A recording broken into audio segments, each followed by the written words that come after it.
Declare's Toolkit is a series of videos on how to plan the play of bridge hands and the tools that are available to Declare based primarily upon the contract strain she is playing, the number of tricks she needs to establish, and the number of tricks she can afford to lose.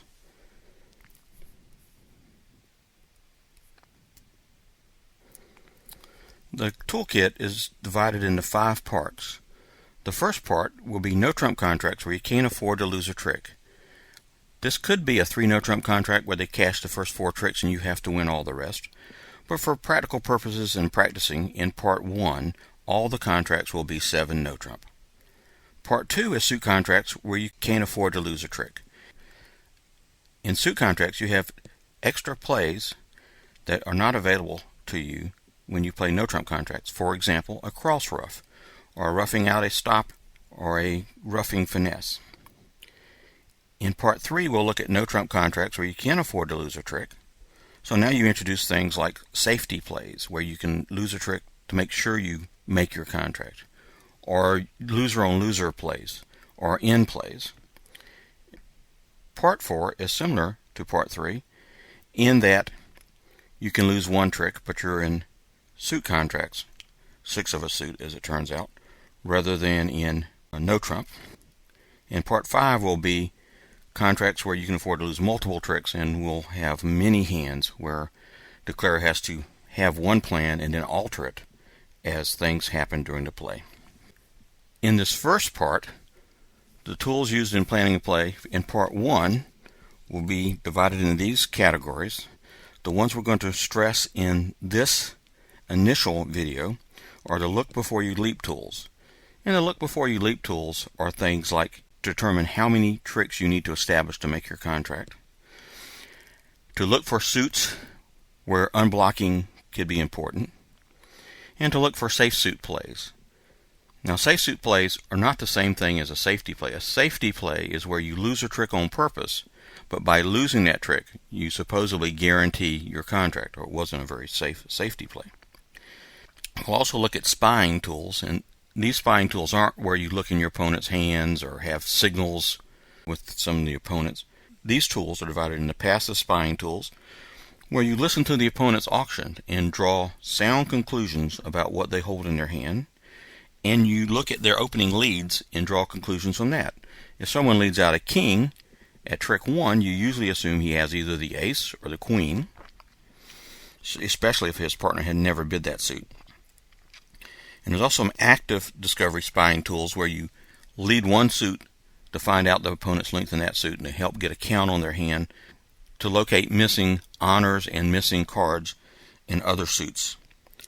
We'll also, in this initial video, talk a little bit about long suit establishment, because establishing a long suit without losing a trick is much better than taking a finesse which might lose a trick. So if you have a choice between the two, you can always try to see if the long suit is good if you only need 1 or 2 more tricks and you can get them from the long suit than to risk a finesse.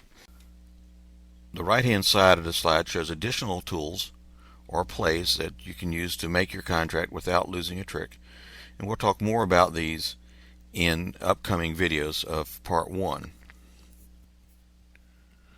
On the bottom right hand side, we see that the counting tools is highlighted because counting will become so important not only for each of the tools listed above it in the right hand column, but also for suit establishment tools and other plays on the left hand side. But in the current video, we're going to focus on look before you leap tools and the spying tool and the long suit establishment tools to see how these tools are used at trick 1. I call them look before you leap tools because you use these before you play a card from dummy at trick 1. Let me give you some quotes from famous bridge players. Larry Cohen said, "Think at trick 1." Barbara Seagram and David Bird in their book on play said, "Before playing from dummy at trick 1, make a plan." And Karen Walker, a famous American bridge teacher, says that the most important of all Declare play skills, though, is the ability to look at the entire hand, all 13 tricks, and develop an overall plan for making your contract. And what they're talking about is what I'm talking about here as the look before you leap tools. Tools to apply, things to think about at trick 1 before you play from dummy so that you maximize your chance of making your contract. And I put these into 3 categories. The first category is the tricks needed to be established. So tricks needed to be established is the tricks you need for your contract. So let's say you're in a Grand Slam, you need 13 tricks, minus the number of top winners that you have. And a top winner is any trick you can win without losing the lead. Then another area you really need to think about is unblocking. And you need to use a lot of caution in this unblocking. Unblocking generally doesn't win you any extra tricks that you weren't already entitled to, but failure to unblock can cost you a lot of tricks. And I find that the easiest way to make sure you unblock suits when they need to be unblocked is to think about them at trick 1. Look at your suits and say, what suit might need unblocking? And finally, the other one is what I call safe suit play. Now, this is not a safety play, and we discussed this earlier.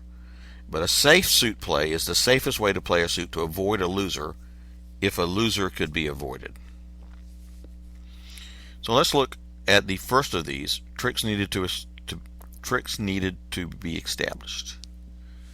So let's look at these 2 hands, the south hand and the north hand. North has 1 spade. North has 2 heart winners, that's 3. Between north and south you have 4 club winners. That gets you up to 7 tricks. And in diamonds you have 4 winners. That gets you up to 11 tricks. So in this hand you have 11 top tricks, and you need to develop 2 more. You need to establish 2 more winners to make your contract. And we'll see this hand again in the next video. In this video we're going to look at 3 specific hands to see how to apply the look before you leap tools. And then in subsequent videos we'll see how you mix in the other tools in your planning before you play from dummy. So this is the first of 3 hands in this video where we're going to practice applying look before you leap tools and see if we can make plans for all 13 tricks at trick 1. Most of the time I will not highlight so much the auction. Most auctions I might just start with south opening 7 no trump. If something in the auction is important for you to pay attention to, I will point it out at the start of the videos.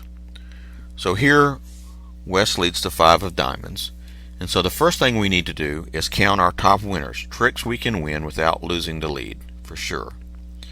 We have 7 spades, 1 heart, 3 diamonds, and 2 clubs. I want you to pause the video and figure out how you're going to play the hand and then restart it. When this hand was first played, many players, looking only at the diamond suit, said, I've got a free finesse in diamonds, I can play the 10, if it wins, great, if not I can play out the other winners. And they played the 10. Now when they did this in many ways was a silly option. First is because you already had 13 tricks. You don't need 4 diamonds. 7 spades, 1 heart, 2 clubs, and 3 diamonds is 13. Another reason this was silly is West has the jack of diamonds. You could win the ace of diamonds now and play a diamond to your hand. If both opponents follow to diamonds, then the jack is going to fall on the next round because diamonds would be 4, 4, 3, 2. And if West has the diamond, he has at least 2. So if East shows out on the second round of diamonds, then you could take the diamond finesse and know it's going to win. But the real reason it's bad is if East has 4 diamonds, he'll cover the jack, you win the queen, and now you cannot get back to your king of clubs. The club suit is blocked. You didn't manage your entries well. And so playing the 10 of the diamonds, you needed to unblock clubs before you used up your entry to the south hand. So let's take another look at this hand and see how it would go if you win the first trick with the ace. And now you unblock the king of clubs. Now you play a diamond to your queen, and you use the king of clubs to discard a diamond from the dummy. And after you do this, you can claim, because dummy will have all good spades, the king of diamonds, and the ace of hearts. So now you can claim your 13 tricks. The next hand, I did what I said I would do. I just go ahead and open 7 no trump, because it's really not about the bidding. The only time it's about the bidding is when their bidding, the opponent's bidding, affects our line of play. So here we go, we're in 7 no trump, and West leads the king of clubs. So again, we want to count our tricks, our top tricks, and calculate how many tricks we need to establish. Well, we have 3 spades, we have 4 hearts for 7 tricks, we have 3 diamonds for 10, and we have 1 club for 11. So we must establish 2 tricks. So once again, pause the video, plan your play, and then when you're ready, restart the video.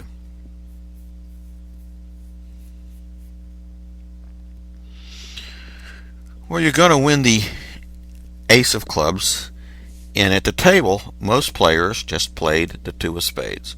We should be able to see why this is wrong, because we were careful at trick 1 to look, is there anything that we need to do in the way of unblocking or safe suit play? And the spade suit requires both unblocking and safe suit play. If you had the queen of diamonds in dummy and a small diamond in your hand, it wouldn't matter which spades you led, because you'd have an entry back to dummy. But if you lead 2 of spades, now if spades split 3-1, if they're 2-2, you're okay. You can win the king. That would pull all the opponent's spades, and you can play a spade to your 9 and a spade back to dummy. But if spades divide 3-1, as they do here, now you can pull the last spade with the queen, and that would set up the spade winners. But the spade suit is blocked. You win the queen of spades, and then you win the next spade in your hand with the 9, and you can't get out of your hand, and your 7 of clubs will be a loser. But let's look what happens if you had played your 9 of spades at trick 2. So you win the ace of clubs, and you lead the 9 of spades to the ace. Now you lead the king of spades and carefully throw away one of your 2 high spades. Then you win the queen of spades, and you carefully throw away your other high spade. And now you cash the 6 of spades, which will win because you just have the 2 of spades left. Then you cash the 5 of spades, and you throw away your club, and then you've got all your red suit winners to make 13 tricks. So this is what I meant by take time at trick 1 to count your tricks that you need to establish. Look if there's any suits that needs to be unblocked, and you'll be surprised how often that occurs. And it's easier to find those unblocks at trick 1 before you get into playing and watching cards. Just look, you can just look and see if there's something like that might happen. And finally, to see if there's any suit that needs to be played in a safe manner. And this spade suit, because you lack a secondary entry to dummy, has to be played in a safe manner. The safe manner being you have to unblock it.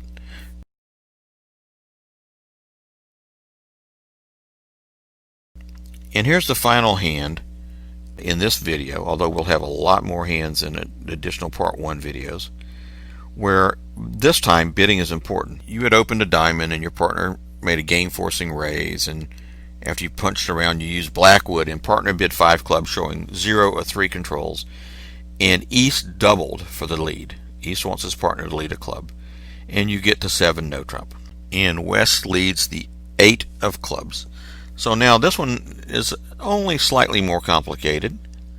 We can help right off the bat. You've got 3 spades, 1 heart for 4, 5 diamonds for 9, and 2 clubs for 11. You need to establish 2 extra tricks. So I want you to think about where these extra tricks can come from and plan your line of play and be fairly specific. So go ahead and press pause while you plan, and then when you're ready, press play. So if you stop to think about it,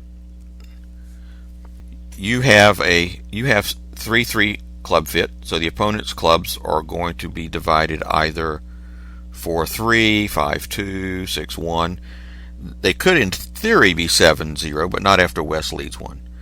So now you have to decide where can you gain your extra tricks. Well, one place is if spades split 3-3, you can win a 4th spade. That will get you to 12 tricks. One is if East has the king of hearts, you can go to dummy, lead the queen of hearts, and run it if he doesn't cover, and that would give you a trick. And one is you can finesse East for the jack of clubs. He's already played the queen. Now, most people play the jack from queen jack, and he played the queen, so that would suggest he might not have the jack. But let's think about it. Let's spy on them. East told his partner to lead a club. If East only had 5 clubs to the queen and he was missing the jack, 1, would he ask for a club lead? And 2, would West lead the 8 of clubs from the jack 8 to doubleton? If you think about that, you'll probably come to the conclusion, no, that's not very likely. So, of the 3 chances that you have to make an extra trick, you've got the 2 spades split 3-3. That's a 36% or so chance of working. Is the heart king on side? That's about a 50% chance. And is the club jack with East? We think, if you think about it, that the club jack is with East nearly 100% of the time. It just doesn't, the bidding doesn't make any sense otherwise. So my suggestion is to go to dummy and finesse in clubs. You might want to cash a diamond first and then keep diamonds flexible by keeping the king in your hand in case you need to get back to your 4th spade, for example, and try the club finesse. And that wins, as we would expected it would. Now we have to decide, do we want to take the 50-50 heart finesse, or do we want to play for the spade split, the 3-3 spade split? Well, the 50-50 heart finesse has a better, quote, percentage, unquote, chance, but we can do both. We can test spades before we commit to heart play. So what we want to do is cash the queen of spades, and then cross the dummy and cash the last spade. And when we discover that spade split 4-2, we're in dummy, so we're ready to take the heart finesse, which we'll now need to make our contract. So we lead the queen of hearts, and if East doesn't cover, we run it. And when West doesn't have the king of hearts, we make the grand slam. Now, a couple of points about this hand. You could have tested spades first. You could have cashed 3 spades at trick 2, 3, and 4. If spades were divided 3-3, then you'd have to decide which of the 2 finesses to take. Another point is, when you enter auctions light, when the hand belongs to the opponents, often you give them information that will help declare or play the hand. This is just one example. If East had never bid, you would never take the double finesse in clubs, playing East for both the queen and jack hearts. It would be much better percentage-wise to play East just for the king of hearts. And so you could have gone down on the previous ending. Remember this hand where if you'd have taken, this is the original version of the hand with 3-3 spades. If you'd have taken a heart finesse here, you could have lost to the king and you would have been down. So this hand actually illustrates a lot of what the rest of the videos in part 1 are about. Planning at trick 1, not just to take your 13 tricks off the top. That's fairly easy. Planning at trick 1, not just to play safe in one suit and therefore make your contract. Those are important, and you'll do that. But the rest of the hands will be having a plan A, and then if things go wrong, a plan B, and then sometimes a plan C. And we'll see this in many videos going forward. If you want to follow these videos as I post them, you might want to push the subscribe button down below and subscribe to this channel so that when new videos come up you can find them more easily. Thanks for watching.